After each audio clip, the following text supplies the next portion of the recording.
քննարկում ենք հարց համար 29-ը թարմ, պտղի, խաղողի, գինու, շշալցված, բրենդի և հանքային ջրի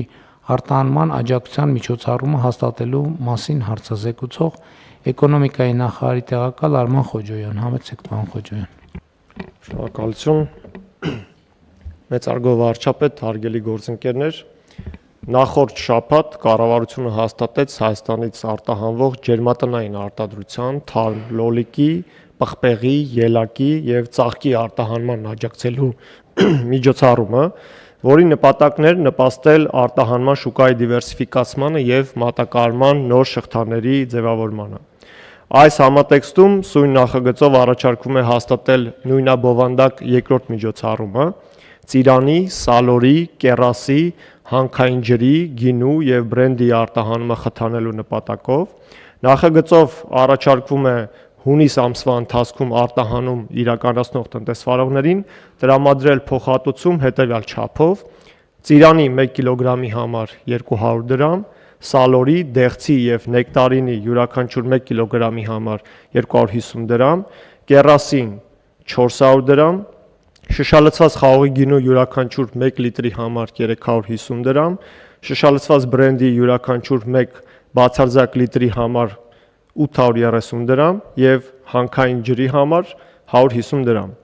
Պարոն վարչապետ, տնտեսվարողների համար ծրագրի շահառու դառնալու մեխանիզմն ավելի հասկանալի լինելու համար ներկայացնեմ, որ նշված ապրանքների արտահանումը հունիս ամսվա ընթացքում իրականացնելուց հետո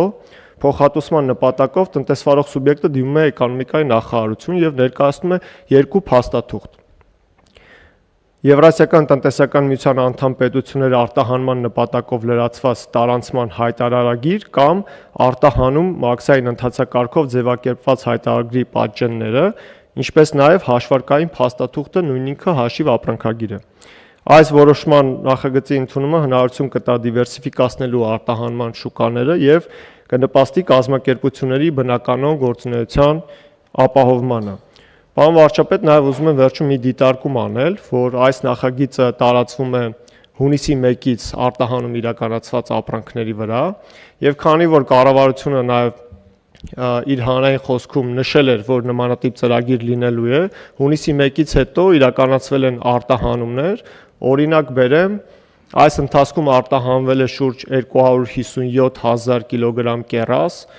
64900 կիլոգրամ ծիրան, և այդ արտահանումներ իրականացրած կազմակերպությունները նույնպես կարող են դիմել այս ծրագրին և ամսվա ավարտին ստանալ փոխհատուցում։ Շնորհակալություն։ Շնորհակալ եմ, պարոն Խոջոյան։ Ես ճիշտն ասած, որ այս գները նայեցի փոխհատուցման, առաջին հարցը որ ծագեց հետևյալն էր, համոզված եք, որ հետո ստիպված չեն գտնելու հետ ներմուծել այդ նույն մեր ապրանքները, որովհետև սենց մեծ խթաններ դնում ենք, հետո կարող է պարզվի, որ մեզ ծիրան չմնաց Հայաստանի Հանրապետությունում։ Պարոն վարչապետ, այս չափաքանակները որոշելու ժամանակ հաշվի են առնվել սեզոնայնությունը և ապրանքների սեզոնայնությունը ունի գնի նկատմամբ զգայունություն։ Այս փուլում, քանի որ գյուղատնտեսական տարին մի փոքր ուշացած է եղանակային պայմանների արդյունքում, ծիրանի օրինակ հիմնական բերքահավաքը սկսվելու է հունիսի 15-ին, այնինչ օրինակ նախորդ տարի այն արդեն մայիսի 25-ից 30-ից արդեն բերքահավաքը մեկնարկել էր, և դրա համար գնային տարբերությունները մի փոքր այդ նկատառումով են հաշվի առնված։ Պարզ է, որ որոշակի լարվածություն կա, ես ուղղակի ուշադրություն եմ հրավիրում, որ ասենք ենթադրենք Երևանից մարդիկ չզանգեն, էլի Փարիզ իրանց բարեկամներին ասեն մի քիչ մեծ ծիրան ուղարկեք։ Մենք ստեղ ծիրան չենք կարողանում գտնել։ Ամեն դեպքում ես նկատի ունեմ օպերատիվ նաև մոնիտորինգ անենք, որպեսզի խնդիրներ չանցան, անտրամաբանական գնաճեր կարող են լինել եւ այլն։ Այդ ես ինչ եմ ասում, նաև իհարկե կեսկատակ, բայց նաև պետք է հաշվի առնել զբոսաշրջության մեծ հոսքերը, որոնք իրանք նույնպես սպառում էականորեն ավելացնելու են, եւ նաև պետք է հաշվի առնել ընտրակաշառքի մեծ ծավալները, որոնք էլի սպառումը ավելացնելու են, եւ ոնց որ թե արդեն ավելացրել են եւ այդպես շարունակ, այսինքն մոնիտորինգ անենք։ Իսկ նախորդ ծրագիրը, որ ընդունել եք, ես ներկա չեմ եղել, հետո շուկայի արձագանքները գիտենք եւ համեն դեպս լրահոսից տպավորությունն է, որ այդ ծրագիրը արդեն իսկ որոշ ուղղություններ ավելի գրավիչ է դարձրել եւ մեր արտահանողները սկսել են ավելի լայն տեսնել աշխարհը։ Պարոն վարչապետ, օրինակ մեկ օրինակ բերեմ, ծաղկի օրինակը, նախորդ շաբաթվա ընթացքում հունիսի 1-ից արտահանվել է 961,000 հատ ծաղիկ եւ ընդհանուր առմամբ եթե դիտարկում ենք աշխարհագրությունը, թե որ երկրներ են արտահանվել, դրանք Արաբական Միացյալ Էմիրություններ են, Ռումինիա, Բուլղարիա, Լատվիա, Կիպրոս եւ այդպես շարունակ, ցանկը մեծ է եւ Նիդերլանդներ եւ այստեղ նաեւ առաջանում է այլ հնարավորություններ, քանի որ սա նաև նոր համագործակցային կապեր են ստեղծվում եւ նոր արժեշղթաներ են, մատակարարման շղթաներ են ձևավորվում, սկզբնական փուլում միգուցե փոքր զսպվածություն լինի քանակների առումով, բայց երկարաժամկետ գործընկերություն է ստեղծվում, այդ թվում նաև հոլանդական ծաղիկների բորսայի հետ, որտեղ աշխատանքներ են իրականացնում, 3 արդեն մեկ կազմակերպություն գրանցվել է եւ ակտիվ կապի մեջ ենք նաև արտաքին գործերի նախարարության հետ եւ մեր դեսպանության հետ Նիդերլանդներում այդ գործընթացը ավելի արագացնելու եւ կապը ավելի ամրապնդելու։ Դեպ ասեմ նաև, որ Նիդերլանդների վարչապետը ինձ գրել են նաև անձնական նամակով, որ իրենք հատուկ ուշադրություն են դարձնում եւ իրենք էլ կաջակցեն, որպեսզի մեր տնտեսվարողները, խոսքը վարդի շուկայի մասին է, որովհետեւ ես հիշում եմ, որ նախորդ թողշրջանում, երբ որ տարբեր տեղեր էինք այցելում, անդադ մտածում էինք ոնց մեր վարդի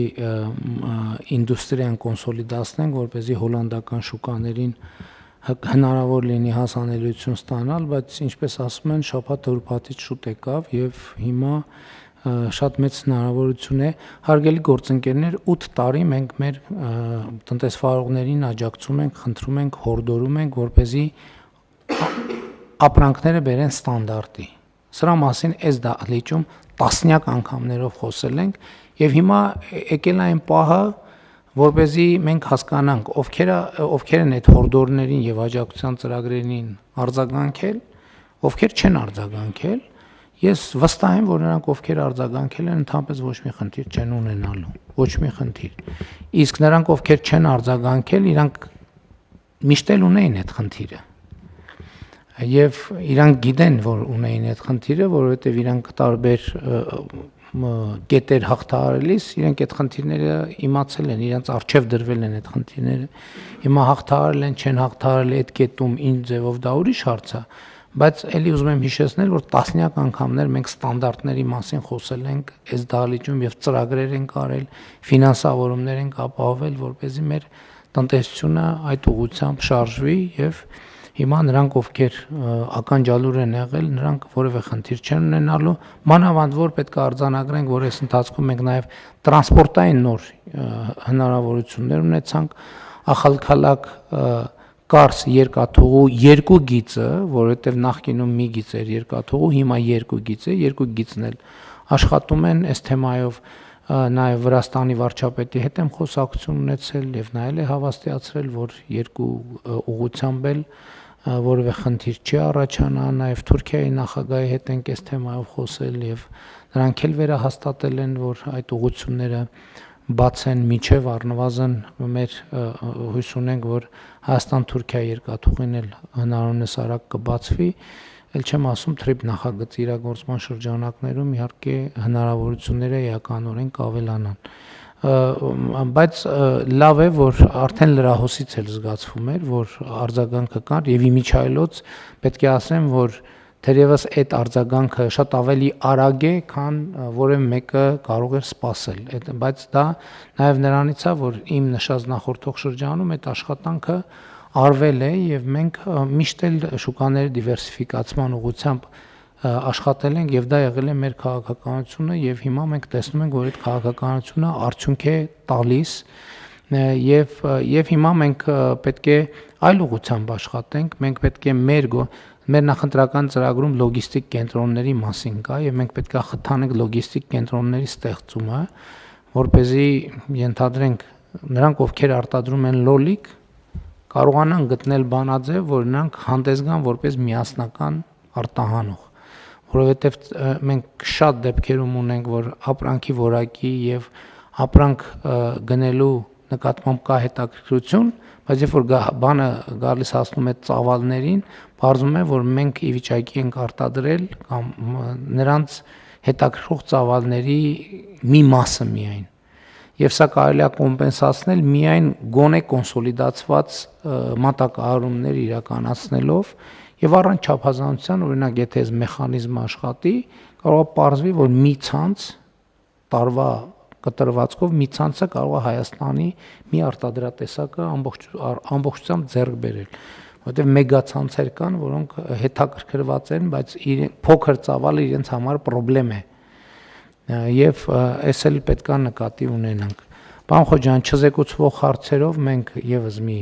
աջակցության ծրագիր ընդունեցինք, ճիշտ է։ Պարոն վարչապետ, չզեկուցող հարցերում մենք այս նույն տրամաբանությունը շարունակելով, խթանելով նաև խաղողի մթերումը, այդ ծրագիրը փոխկապակցված է խաղողի մթերման ծավալների հետ եւ խոսքը վերաբերվում է չշշալցված կոնյակի սպիրտի արտահանմանը եւ այստեղ փոխկապակցել ենք այդ ծրագիրը հենց խաղողի մթերման ծավալների հետ 2026 թվականի։ Այսինքն կազմակերպությունները, որոնք արտահանում են իրականացնում 100,000 լիտրը գերազանցող 1 լիտրի համար, 1 բարձրաձակ լիտրի համար վճարում են 100 դրամ տուրք։ Այդ նախագծով կառավարությունը ստանձնում է հանձնառություն 2026 թվականի հունիսի 1-ից մինչև 27 թվականի հունիսի 1-ը այդ գումարը փոխհատուցել տնտեսվարողներին այն պայմանով, որ իրենք խաղողի մթերման սեզոնի ժամանակ կգնեն արտահանված ծավալի ինչքան որ մթերեն, կարող են 2 անգամ ավելի շատ արտահանել։ Հաշվարկը կատարվում է 1 բարձրաձակ լիտրը 11 կիլոգրամ խաղողի սկզբունքով եւ ինչի համար ենք դրել 2 անգամ ավելի շատ ծավալով, որպեսզի այն պաշարները, որոնք որ իրենք ունեն կൂട്ടակած, այդ պաշարները նույնպես հնարավորություն ունենան սպառելու։ Շնորհակալություն։ Շատ լավ, խնդրեմ, կան դիտարկումներ, հարցեր, հարգելի գործընկերներ։ Չկան, հարցը դրում է քվեարկության, ովքեր են դեմ որոշման ընդունմանը։ Դեմ չկա, որոշումն ընդունված է։